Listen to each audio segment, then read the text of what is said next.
On this episode of the Josh Kirby on Sports podcast, we'll be taking a look inside Week 10 action of the National Football League, along with CJ's Week 11 college football breakdown. All that, plus conversation on Le'Veon Bell's holdout, and so much more. That's all coming your way next. You're listening to the Josh Kirby on Sports podcast. Oh, indeed. I'm glad you connected. This is Dave Johnson, voice of the Washington Wizards. You have connected to the right place because you are listening to my man, Josh Kirby, on Sports Podcast. All right. It's episode 13 of the Josh Kirby on Sports Podcast. Thanks so much for tuning in once again. Make sure you find us, our email, kirbyonsports@gmail.com, our Instagram at Josh Kirby on Sports Podcast, our Twitter at Kirby on Sports, and our Facebook at Kirby on Sports Podcast. Week 12, I got that confused. Week 10 action of the National Football League. I have with me my co-host CJ Mintier. Good to see you again, CJ, taking a week off. Your great Week 9 preview for your Week 9 recap from last week. You did a great job on that. How we doing today?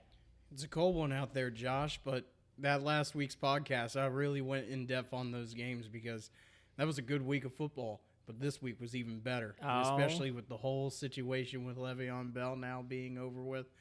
This is a great week in football this past week. Yep, so we're going to get right into it, sir. Of course. And starting off, the Pittsburgh Steelers and the Carolina Panthers. I was watching some of this game. I was like, can Cam Newton give the Steelers a run for their money? And I said he could because he was very dangerous in the first half of this season. And they bullied him around. Completely wrong. They bullied him around. Cam Newton got sacked 5 times, loss of 46 total yards. I mean, the Steelers' defense this past couple weeks has been phenomenal. As I said when I was at the Baltimore Ravens game, the Steelers put pressure on Flacco all game long. They have been the best thing about the Steelers, except Ben Roethlisberger threw more touchdowns than he had incompletions in that game. Only three incompletions. I saw that. I saw that. I was like, man, that's amazing. Perfect quarterback rating, 158.3 quarterback rating. That's a perfect passer rating. Yep. So the Steelers beat up on the Panthers pretty bad, 52-21. If you were tuned into Monday Night Countdown, they did have a Come On Man segment with the Panthers defense sleeping on the bench. Yeah, and also the first play from scrimmage from Pittsburgh, Ben caught the Panthers defense sleeping with the Juju Smith-Schuster touchdown pass on the first play from scrimmage for Pittsburgh. Yeah, but the key play in that game, I saw this, T.J. Watt applying pressure to Cam Newton in the back of the end zone. Cam Newton just throws it awkwardly. I'm like, oh, this is going to be incomplete. Then out of nowhere, a Steelers player I forget who it was, but he just comes, picks it off, and runs for a touchdown. After I talk good about Cam Newton, he goes out there and does that, and I basically have to face palm and I can't believe that he would do that even though he is a good quarterback. That was just crazy. Like, the Steelers' defense finally got a good defensive touchdown this season. Way to go. But, man, this whole week has been overshadowed with that win because of Le'Veon Bell now. Yep, Le'Veon Bell, as of yesterday, has not signed his franchise tag. Therefore, he is ineligible for the rest of the season, and I got to clear my IR spot on my fantasy team. That was a great feeling. On over $14 million, Josh. Yeah, over $14 million. Would you miss out on $14 million? No, I would not. Yeah, that's what I'm saying. These players are filthy rich. They don't really care. The NFL is a job. Like, if you or me were to skip a day of work or something, we'd probably get fired. What did the Steelers? Money. Yeah, absolutely. And what did the Steelers do? They just waited for Le'Veon Bell to come back. They waited. This is a job. Le'Veon Bell shouldn't be a part of the Steelers organization. Le'Veon Bell messed with the wrong organization when it came to this. The Steelers are a good class organization, and James Conner deserves that starting role more than anything. And with Le'Veon Bell gone for the season, they have nothing to worry about. James Conner is their guy moving forward. The Pittsburgh Steelers have won 6 Super Bowl championships, the most in NFL history. Since 1969, they have had 3 head coaches. The Rooney family does not give up on people, but they expect greatness, and they expect great players to do their job on the field. And if you think that you're a player who's going to just come in and say, you're going to pay me what I want, you can forget it. The Steelers have been around since the beginning of the league. Since they were the 3rd team to come into the league, and they have been around since the beginning. And you think that one player is going to change the motto for who the Steelers are? You can forget it. And guess what? You can forget about your lying, because it is said that you were saying, yeah, I'll be coming back this season. I want to remain a Steeler for life. I will play this season in 2018. Yeah, and guess what? You just blatantly lied, and you wanted to make the media just stir the pot even more, in which they did. But they now stir the pot on everything, though. Absolutely. But you lose $14 million now, and now you can go to a team that'll pay you that money, and good luck going to a Super Bowl, because the Steelers will contend for the playoffs every single year because they're that type of organization. Yep. So, my opinion, flat out, I think Le'Veon Bell should be cut or traded or something. Oh, they're not going to be able to trade him now because of the way that he's ineligible for the season. No team's going to want to trade anything for him. So now he's going to become an unrestricted free agent at the end of the season. That right there means he probably won't be a Steeler after the end of this season. But do the Steelers care? Nope. They have their eyes set on Jacksonville this upcoming week, which I'm a little scared for, because Jacksonville is a team that the Steelers don't play good against. They just don't. They lost to them twice last year, once in the playoffs and once in the regular season. Yeah. And just because the Jaguars have a bad record, they got nothing to lose now. They're going to go out there and play every single week. So the Steelers, with this whole Le'Veon Bell situation gone, they need to go out there and they need to focus on the Jaguars, because this is going to be a tough test, because it's going to be in Jacksonville. So they're going to go all the way down there and try and beat a good defense in Jacksonville and a surging offense in Pittsburgh. Yeah, that was a great point. Once again, Le'Veon Bell is ineligible for the rest of the season. Let's move on here to our next game. The Saints annihilating the Bengals. And at this point... Thank you, Saints, for doing that. Thank you. Yeah. At this point, I'm going to have to go out and say the Saints are Super Bowl contenders this year. They're red hot. Alvin Kamara, red hot. Drew Brees, red hot. Past Brett Favre, about to pass Peyton Manning for all-time touchdowns. You heard me on the podcast last week about he's my MVP right now over Patrick Mahomes, because these Saints are red hot. They haven't lost a game except for week 1 against the Buccaneers. That was their one loss. Now they've won 8 straight. Yeah. They're unstoppable right now. They beat the Rams, the only undefeated team left in the league. And then they just go to Cincinnati and they whip up 51-14. Yeah. Man. Not to get off track or anything, but the Drew Brees being the MVP, I totally agree with you on that, but not to take away how good Patrick Mahomes is. I'm not taking away, and I said that too. I said Patrick Mahomes is a great player, but Drew Brees got a lot of just weapons at his disposal, though. But yeah, Drew Brees, he's got weapons at his disposal too. But how old is Drew Brees, and he's still throwing that ball around? 265 yards. Hey, at 22 of 25. He only ain't completed the pass 3 times for 3 touchdowns. He's unstoppable right now, man. And yeah, he finally in his career has a good running attack now. He finally has running backs that can take the pressure off of him when they need to. Alvin Kamara and Mark Ingram are those two running backs that can take the pressure off of them.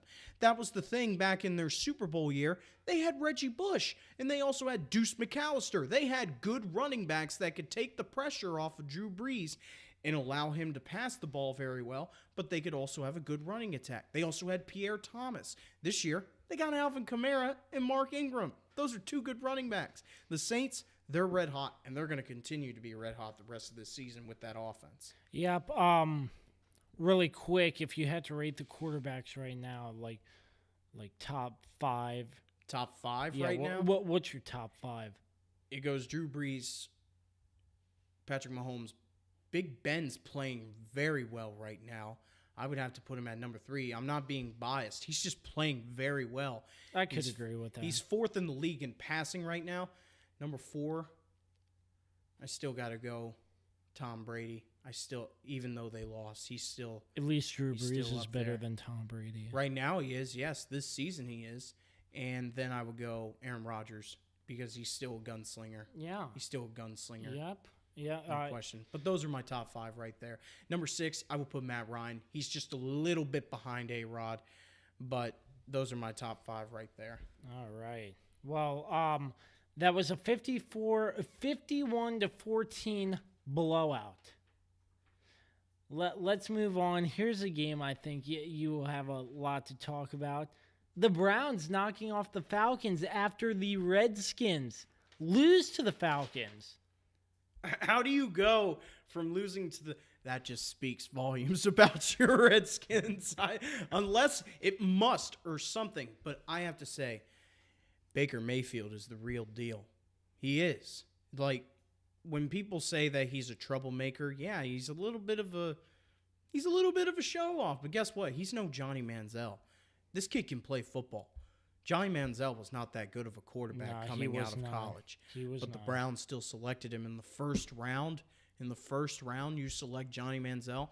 This kid, he's proven himself in college, beating some of the best teams in college football, and then transitioning into the NFL. He's won more games than the Browns have in the past 2 years as their quarterback, as their starting quarterback. He came in as the backup, and now he's won the Browns 3 games. They're now 3-6-1. Guess what? The Browns weren't expecting to go to the playoffs this year. Just get some ground made with this draft because that defense, Denzel Ward is unreal at their cornerback position out of Ohio State. Yeah. They got great rookies and great veterans to help this team, and hopefully in a couple of years, this Browns team, you can make a team around Baker Mayfield because he is that type of quarterback. Just looking at the stats here, 17 for 20, Yeah. 216 yards and 3 touchdowns. Nick Chubb, 20 carries, over 170 yards. That like, as I said about my Redskins, established the run game and no turnovers. That's what the Browns did, and The Browns, of course, Nick did have Chubb, I was impressed with him, I gotta say. he was a good running back coming out of Georgia. There was no question about that. People just questioned him because it's like, oh, you split time with Sony Michel. Does that mean that he's not? No, he started over Sony Michel the year before. And Nick Chubb, he's a great running back. He's a big running back. And so when they traded Carlos Hyde, it's like, well, it's your turn to shine, Nick Chubb. And he's shined so far. He really has. Yep. Any more talk on that? Matt Ryan? Matt Ryan, 330 yards with 2 touchdowns. Threw the ball 52 times. 52 times. That's not establishing the run game at all. You only ran the ball 19 times. Total rushing yards there, 71. Tevin Coleman, 11 for 44. The Browns, great job. Keep it going. Keep the train rolling because you're not going to get much out of this season with your head coach being fired. Get through the season and see what you can salvage at the end of this, because you have a good future ahead of you with Baker and all these rookies at the team as well. Yeah, most definitely. And how about that news about Hugh Jackson getting like an assistant head coach for Cincinnati? The Bengals only continue to amaze me. Yeah, that like they just continue, man. Like they keep Marvin Lewis through all these wild card chokes. Like every time the Bengals are in the They haven't playoffs, won a playoff game in 15 oh years, my Josh. God. I've Just said like it. Alex Smith choking the wild card with Kansas City. That's mainly Andy Reid, I feel, more Yeah. than Alex Smith, because Alex Smith has been able to win playoff games back with the 49ers. Yeah, but that's for another time talking about that. Moving right along here. All right. Well, we'll talk about my Redskins. Redskins over the Bucs 16-3. Deshaun Jackson facing his former team. One of his former teams, yeah. I gotta say, for 6-3, I still don't feel like this team I is would great. not. No. It's the NFC East. They suck. I'm straight out saying they suck. 16-3 for a final score. Hey, You gotta- at least we stopped the Fitz magic. Hey, no, you didn't. You stopped the points. You did stop the points. Ryan Fitzpatrick still had over 400 yards passing. You didn't stop the Fitz magic. You just knew when to stop it right, not scoring any points. Yeah. He did throw 2 picks. That is true. 29 for 41, 406 yards and 2 interceptions. As always, turnovers are a deciding factor in the game. 103 total rushing yards. The 406 yards by Fitzpatrick. Man, if somebody would have told me he would have put up 406 passing yards before this game was even played, I would have been like, oh, the Redskins are screwed. But here's a stat for you. Saw this on Twitter. I forgot who tweeted it. Multiple people. The Buccaneers were in the red zone 5 times. Wow. Turned the ball over 3 times. 3 times, missed 2 field goals, only have God. 3 points to show for it. Well, They then were I in the guess- red zone 5 times. Then I guess your Redskins did deserve to win, because you're not going to be able to. If you can't put points on the board, you ain't going to win the game. My goodness. It's Yeah. just like the Bears and Dolphins game a couple of weeks ago. Like I said, on the 1-yard line twice, and they fumbled the ball. Both times. Oh my gosh. Yeah, but like the Buccaneers were like at the 1-yard line. And I think it was Fitzpatrick who fumbled and we recovered. I was like, wow. And another stat for you. I'm not sure if I mentioned this on the podcast before. If the Redskins are leading, they hold the lead and win. That's how they have won their 6 games. And if the Redskins are losing, basically if the other team scores first, that's how they lost their 3 games. Really? Yeah. That's not good, dude. That is not a good stat at all. If you're winning, yeah, I would hope you would hold the lead. But if you're losing, yeah, we don't have a chance. Even if it's just a safety, we can't get more than 2 points. Yeah, the NFL on Fox puts up that stat every single week. So Only to remind you, Josh. yeah, but looking here, Alex Smith, 19 for 27, 178 yards and 1 touchdown. Alex Smith is just an average quarterback. There's nothing special about him. I just don't like what I see. In my opinion, I think Kirk Cousins was a better passer than Alex Smith is. Not taking away that Alex Smith isn't good, but Alex Smith can throw the ball, but he's not really good at throwing it on target sometimes. And only 116 rushing yards total. Adrian Peterson with 68 yards. Capri Bibbs with 28 yards. So pretty much splitting the carries between Peterson and Bibbs. And, I like what I see.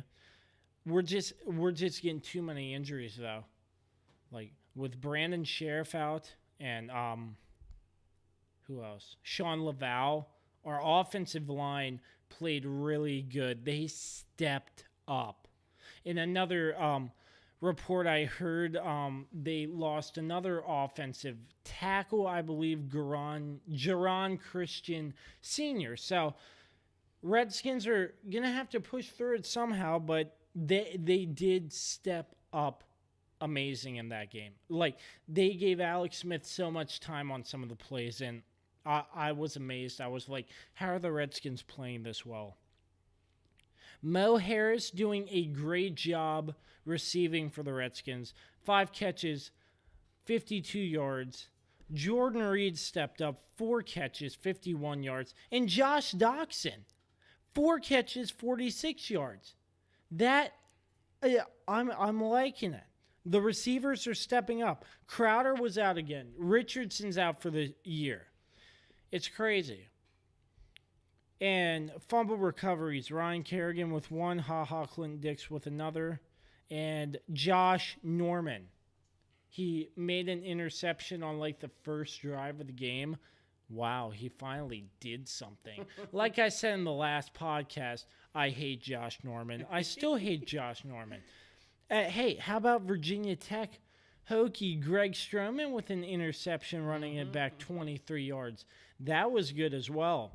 And I just have to give shout-outs to the Special Teams Player of the Week, Tress Way. He punted the ball 5 times inside the 20 4 times. A punter. I think that's the Redskins' best player on the team, their punter. 5 punts for over 240 yards. Yeah. Holy crap. That's a lot. With 4 inside the 20. Exactly. Oh my gosh. So Redskins improved to 6-3 on the season.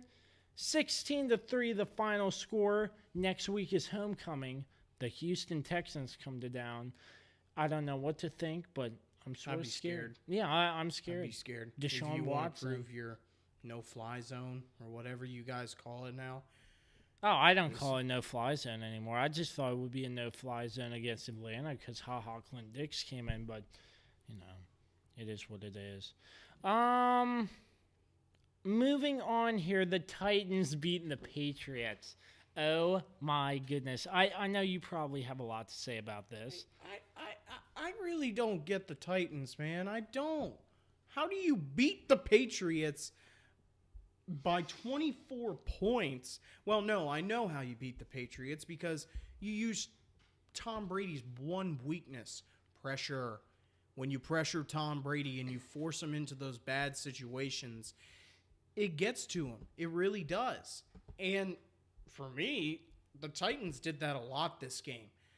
They made sure that Tom Brady didn't make good throws. Maybe it's because Mike Vrabel knows how to play against Tom Brady. I don't know. Maybe it's because he won 3 Super Bowl championships back in the early 2000s with Tom Brady. But I don't know. But let's take a look at the Titans' losses on this season. You lose to Miami in the first week. Then you lose to Buffalo, Baltimore, and the Chargers. Those are your losses, but your wins are against the surging Texans, Philly, the previous Super Bowl champions, the Jaguars, the Cowboys, and now the New England Patriots. How do you lose the other game? How do you lose those other games? I think that's called inconsistency. Oh, it's definitely called inconsistency. It is definitely. That's what I used to think with Pittsburgh a couple years ago. We would play great against good teams, but when we would play against teams that, like Tampa Bay a couple years ago, they were like 1-5 when they came to town, and they shocked us in the last second of the game. I was like, how do we lose this game, man? Oh, that's right, because we're inconsistent. We're inconsistent. But the Titans, great win, because Wesley Woodyard, he won the AFC Defensive Player of the Week.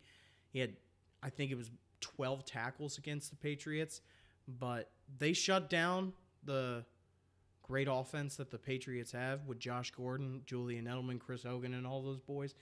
The Titans shut them down, and they won by 24. They didn't just win by a touchdown. They won by 24 points. That's a 3-score game that you got to put up to get back to tying the Titans. But that's a great win for the Titans. They got a bye this week. Actually, no, they have the Colts. The Patriots have the bye. That's right. It's the Patriots that have the bye. So not the best when you when you lose by 24 points. But it doesn't matter. It does not matter because the Patriots, they are going to watch that film. I don't know how many times. They're going to get their act together. And when they come back from the bye, my God, just the massacre that will happen against the team that plays against them. My God. It's going to be bad. 21 for 41, Tom Brady. 254 yards, 2 touchdowns, no interceptions. And Brian Hoyer came in 1 for 1 for 7 yards. Marcus Mariota, man, he's on fire right now. Ooh, 228 yards and 2 touchdowns? 16 of 24? Yes, sir. Oh, my goodness. But the Patriots, I'm very surprised. You finish 7-3 going into the bye. There are plenty of teams they're going to make a deep run to the playoffs. It doesn't matter. They will always do it until Tom Brady retires. So the Patriots, they're going to be fine. The Titans, I don't know. They may lose next week to Indianapolis because that's what they do apparently. So we'll have to see. Oh, yeah. So 34-10, Titans drop the Patriots to 7-3 on the season. Moving right along here. Let's see. Matt Barkley, first start for the Bills, and they come out and beat the Jets. Putts of the week, man. Yeah, putts of the week. I'm calling it. That Barkley, game is the putts of the week. No, the Jets are the putts of the week. That whole game was the putts of the week, man. That game was just awful to watch. Yeah. Matt Barkley coming back, starting 15 for 25, 232 yards and 2 touchdowns. Wow. Welcome back, Matt Barkley. And finally, the Bills, hallelujah, they got rid of Nathan Peterman. Oh, yeah. The legacy that is Nathan Peterman is finally gone out there, people. He's gone. For all you Bills fans, I'm sure you're soaking in the glory right now. Yeah. Some more not so good games. I don't know what's going on there. Oh, goodness. Sorry. If you heard that noise, I apologize. My computer is being weird. But anyways, getting back on track here. Some of the not-so-good games, the Chargers beating the Raiders. John Gruden says it's going to get better. It's not looking better so far. It's not looking better. You're right. Oh, my God. Not much to say about them. And the Packers beating the Dolphins. Hey, shout out to my man, Raven Green, getting a sack for minus 15 yards and getting a fake punt for 25 yards. My man, go Dukes. Oh, really? Yes. Yeah. Chiefs over the Cardinals, obviously. The legend that is Josh Rosen continues, my friends. But Larry Fitzgerald now moves into second on the all-time receiving yards list, only behind the one and only Jerry Rice. But is that feat going to be done? Well, he only has to get 7,000 more yards just to beat Jerry Rice. Okay. My goodness. Okay, here's a game we can talk about. The Colts over the Jaguars. You want to talk about that game? 29-26.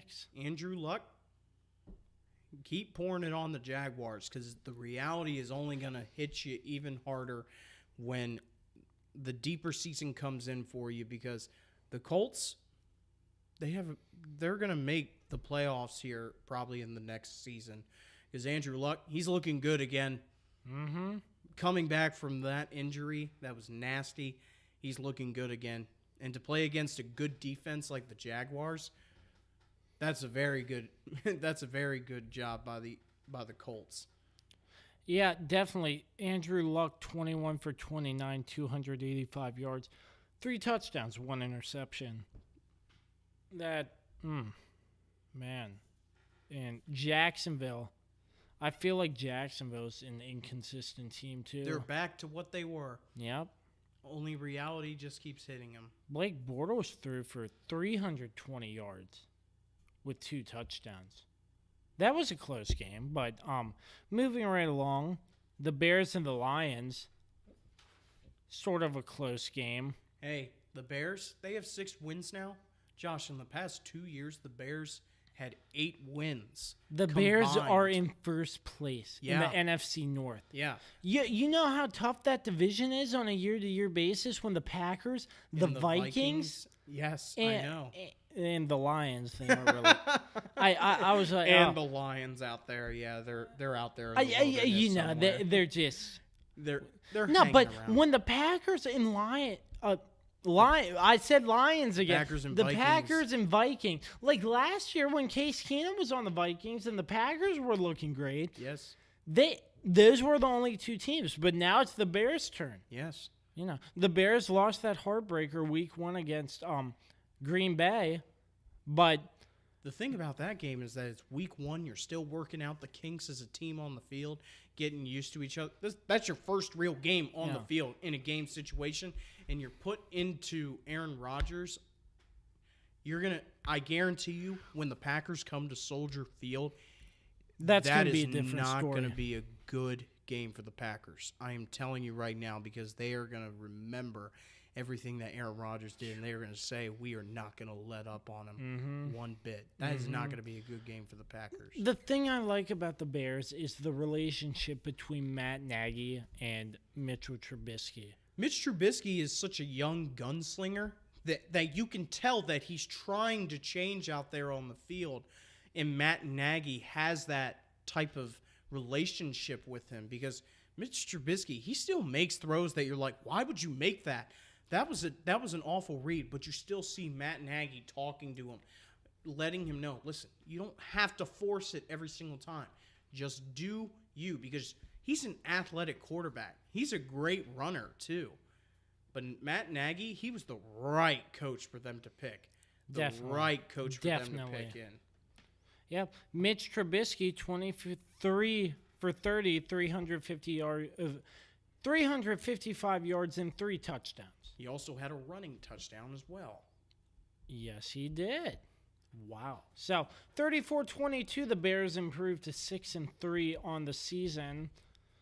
And the Sunday night game, the Cowboys helping the Redskins out by padding the Redskins' first place lead by beating the Eagles 27-20. Your brother was probably very happy about that one. Here's the thing about the Eagles, though, is that they're not a bad team. They really aren't. These games that they've been having, the Eagles, they're having the Super Bowl hangover. When teams see that they have Philly on their schedule, they're like, okay, we're going to give you the best shot. This is the Super Bowl for us because we're going to play you our best. If you look at these games that the Eagles have lost, all 5 of their losses have been by 7 points or less. 27-21, 26-23, 23-21, 21-17, 27-20. They are losing games by this much, and it's because they have so many injuries that are hitting them, and they have different coaches. They lost their offensive coordinator and their quarterback's coach for a quarterback that's still developing. For a quarterback like Carson Wentz, who just had an MVP season last year, coming back from a knee injury, they're having a difficult season, but they are not a bad team by any stretch. They are just having so many issues that are making this season so rough for them. But a couple of their losses, yeah, I blame it on the Eagles. Yeah. I do. You're playing not to lose instead of playing to win. And that is not what you want to do in football. And that happened against Carolina. It happened against, who was it? It happened against Tennessee. Those are 2 games that you do not want to lose. And they did because they played not to lose instead of playing to win and staying aggressive. Yep. And both teams here, they're just not seeming to be doing well. Like the Cowboys, I'm surprised they won. I thought the Eagles were going to win. As a Redskins fan, I'm sorry to be saying this, but I was rooting for the Cowboys because if the Eagles won, they would have been 5-4, and the Redskins would have been 6-3, and the Eagles would have been creeping up for that first place spot. There's no running attack for the Eagles either, man. Yeah. 16 carries for 71 yards. There's no Jay Ajayi. Corey Clement only got the ball 5 times. Yeah, that's not going to win you the That's not football going to game. win games. There's no running attack for this team. And Carson Wentz, he threw the ball 44 times. 44 times. Man. Yep, but 44 times, 360 yards. Look at Dak Prescott here. 270 yards and a touchdown. But how about Zeke Elliott? Just going going above and beyond. Finally, yeah. Yeah, and hurdling over an Eagles defender. I saw that and I was like, did that really just happen? That was really good. It's about time this season. Yeah, but the NFC East is just one of those divisions that are not looking good this year. The Redskins are 6-3. Dallas and Philly tied for second, 4-5, 4-5. And the game we're talking about right now, the New York Giants get their second win of the season. You can go ahead and talk about that game, No, Josh. I'm going to have you say something. Oh, man. The Giants and the 49ers, probably two of the worst teams in the NFL this year. These two teams are these two teams are so bad that this was actually a close game. Yep, you're right. Yeah, like it seems to happen all the time. You know, like Arizona and San Francisco. You know? Like that. But Eli Manning came back, apparently a game-winning drive, and they won the game. Only 188 yards and 3 touchdowns for Eli Manning. Let's see what Nick Mullins did.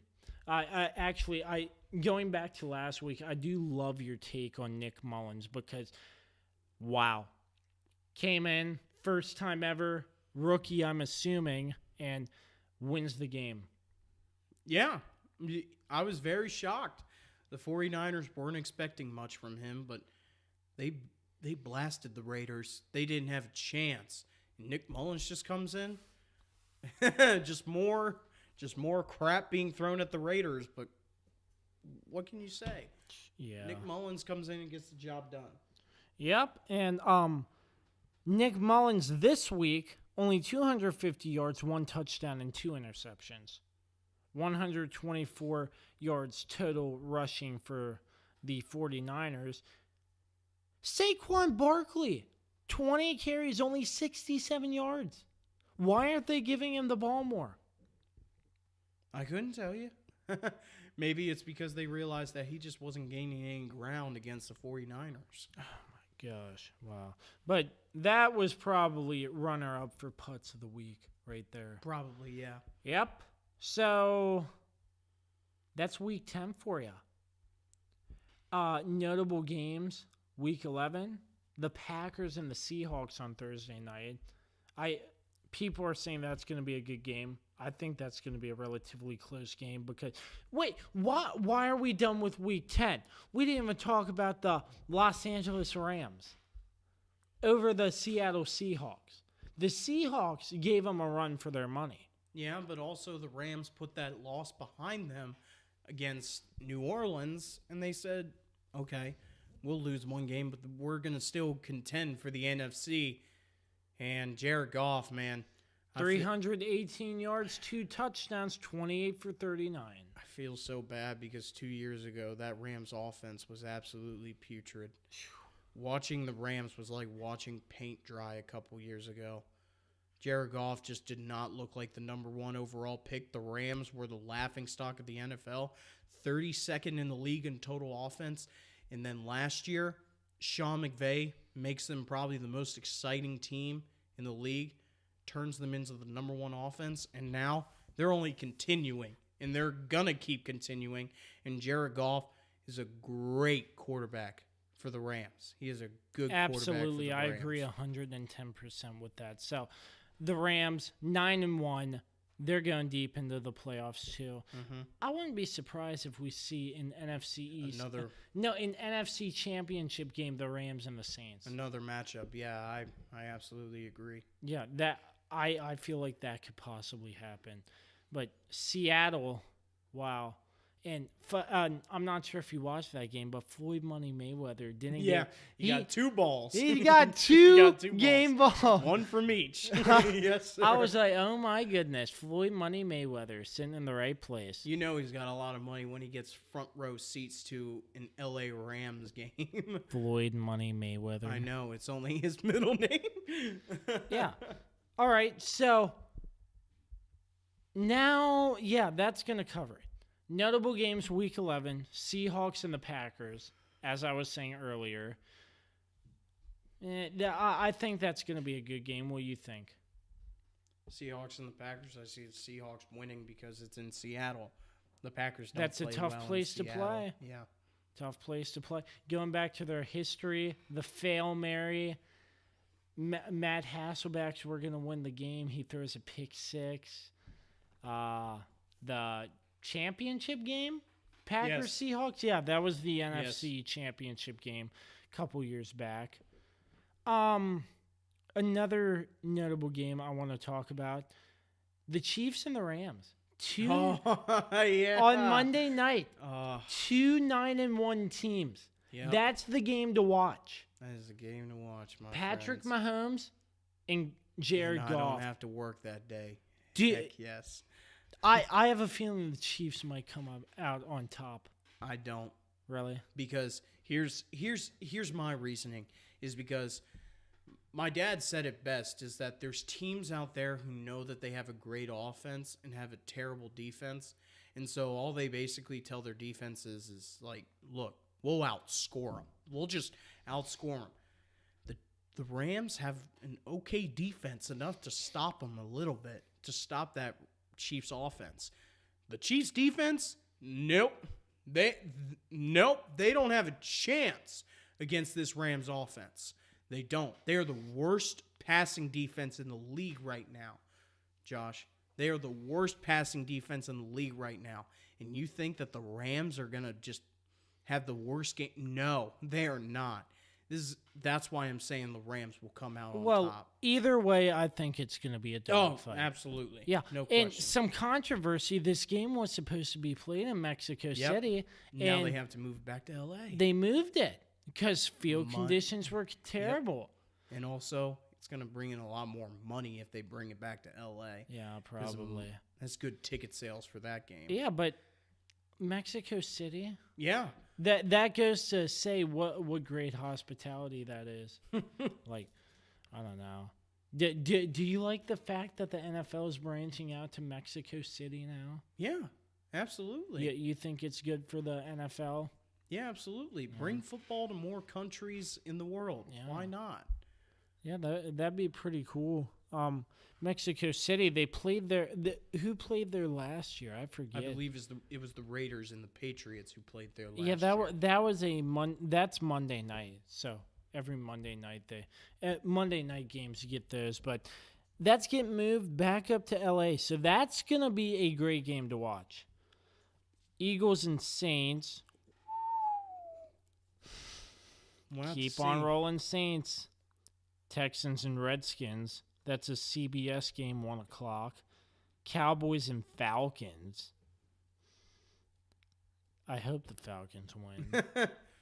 What a shocker, Josh. Your Steelers and Jags. Yep. Raiders and Cardinals. Could that be another close game? Oh, my goodness. What are these games? Why? There's always one game a week that it's like, let's just put the worst teams up against each other right now. The Vikings and the Bears on Sunday night. Hey, why not? Is it in Soldier Field? I think so. I believe so. And guess what? It's going to be a cold night. Will Kirk Cousins choke? He's going to play the best defense all year that he's played so far in that Bears defense. So we'll see. Yep. Titans and Colts, Panthers and Lions, Bengals and Ravens. Ravens are uncertain who's starting at quarterback with Joe Flacco's hip injury. Lamar Jackson, that'd be a good fit. But I heard this morning RG3 might get the nod. Oh, my goodness. RG3. Take it home, RG3. Beat the Bengals. Oh my Please gosh. do it. Please do it. If RG3 starts, I'd watch it just... I would watch it just to see how he does. He's been out of a starting role for who knows how many years.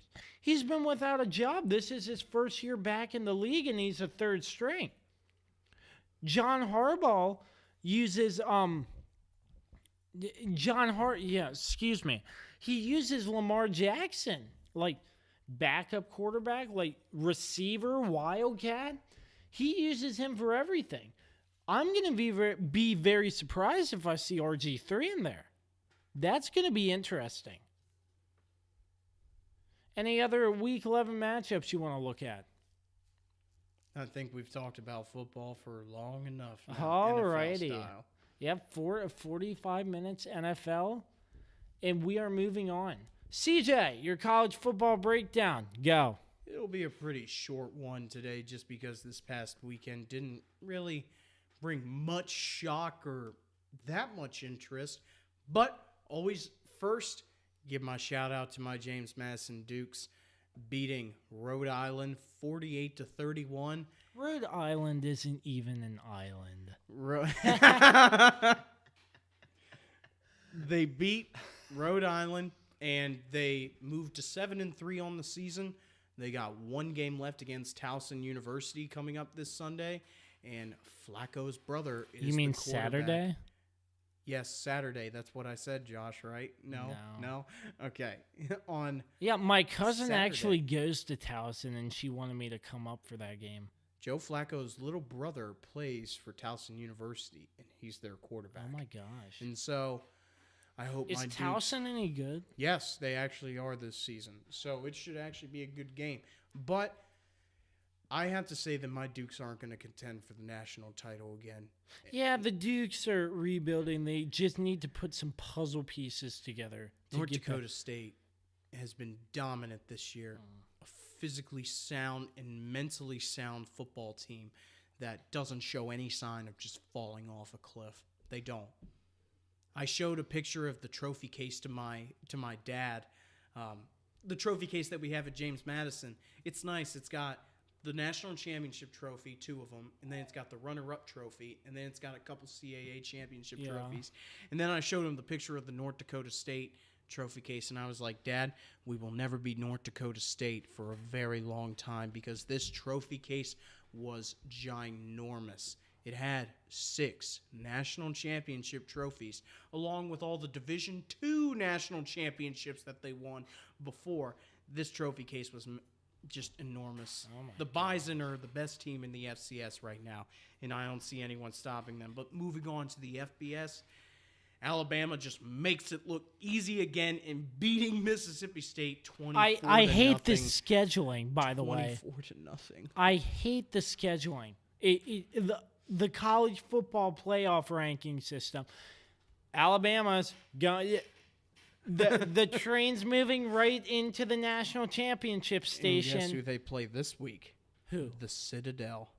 Oh, boy. I mean, why do they get these games?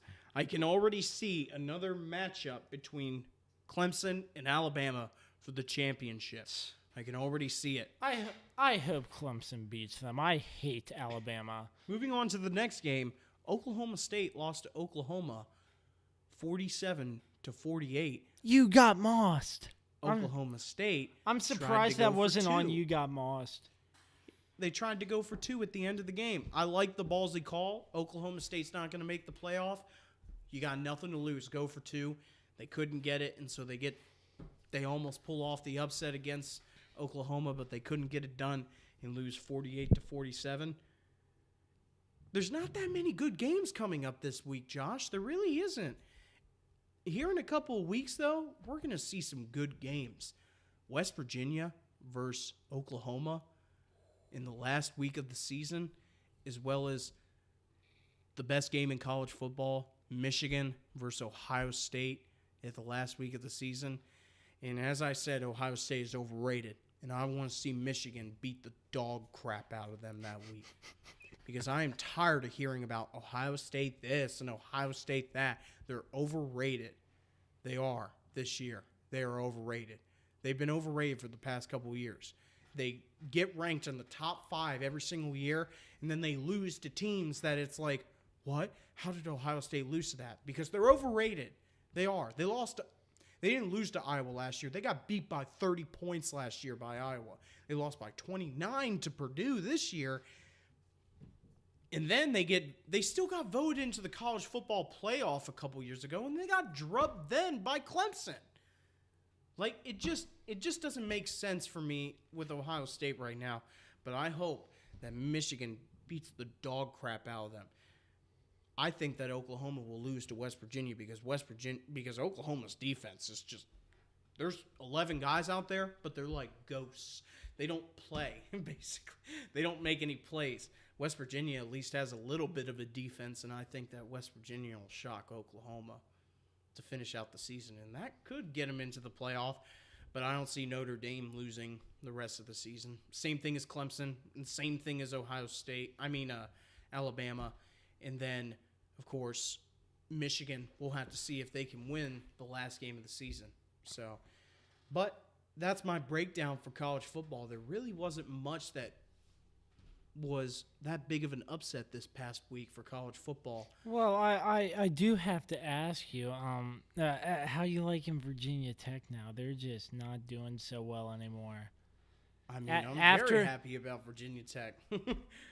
I'm very happy to see Virginia Tech struggle. As a really? Duke fan, I am. Yeah. Oh, well, yeah. Oh, okay. Well, as a Dukes fan, I am.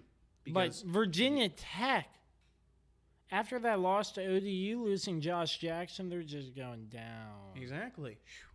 You claim to be the best team in Virginia? Well, you got to prove it all season. Do I think we're the best team in Virginia? Right now, yeah, I do, because we're 7-3 and we're not 4-5 like you guys are. Yeah. Of course, you play at the FBS level, but put us on your schedule. That's all I gotta say. If you want to poke the bear, put us on your schedule. Then go ahead, because the last time I checked, JMU beat you when you guys were ranked a couple years ago, back in 2021 to 16. Yes. Yeah. Yes. Yeah. But Josh, that's all I have for you on the college football breakdown. How about JMU? They should add ODU to their schedule. Upset. Yeah. That'd be funny. Then Mike Houston. Oh my gosh. But yep. Great college football breakdown as always, CJ. I appreciate it. I think we've covered everything. Pretty much. Other than your Capitals winning, of course. Oh, yeah. Tom Wilson reduced 14 games eligible to return, came back to play against Minnesota. He scores a goal. Somebody pushes him into the goalie. He gets a penalty, and he gets a fight. What a way to bring back Tom Wilson. Oh, my goodness. But still, the Capitals, they're on their Stanley Cup hangover. It's going to be a long season, but they're still struggling, sort of. They're winning games here and there, losing some that they should win. But, it's their Stanley Cup hangover, but they got a long season and whatnot, so get it going. Wizards, they're looking terrible. Oh my gosh, hopefully they turn that around. I'm not sure when, but yep, that's about all the time we have because CJ got up out of his chair to stretch. Oh my gosh, but yep, I guess that's it. Right, CJ, any last words? No, Josh, it's going to be an interesting weekend of football, and I'm excited to see because this upcoming week, our school has Thanksgiving break, so I'll actually be able to watch a lot more football. The Redskins and the Cowboys, Thanksgiving Day. That's going to be a good matchup. Some bloody screen. Oh, yeah. Yeah, I just can't wait for that game. Thanksgiving and football, but the Redskins are overused on Thanksgiving now. This year, the Cowboys. Last year, the Giants. The year before, they played the Cowboys, I think. They've played like the past 3 years. I loved it when the Redskins played the Cowboys on Thanksgiving when RG3 was in his prime. That was good. But anyways, CJ, thank you once again. You were the best co-host in the business. And thank you I appreciate each and every one of my fans listening to us every week talk about sports. And yeah, so make sure you follow us once again. Our email, kirbyonsports@gmail.com, Facebook at Kirby on Sports Podcast, Twitter at Kirby on Sports, and our new Instagram at Josh Kirby on Sports Podcast. Thank you so much for tuning in once again to the Josh Kirby on Sports Podcast. We will catch you next week. I hope you all have a great rest of your week, and we will catch you next time on the Josh Kirby on Sports Podcast.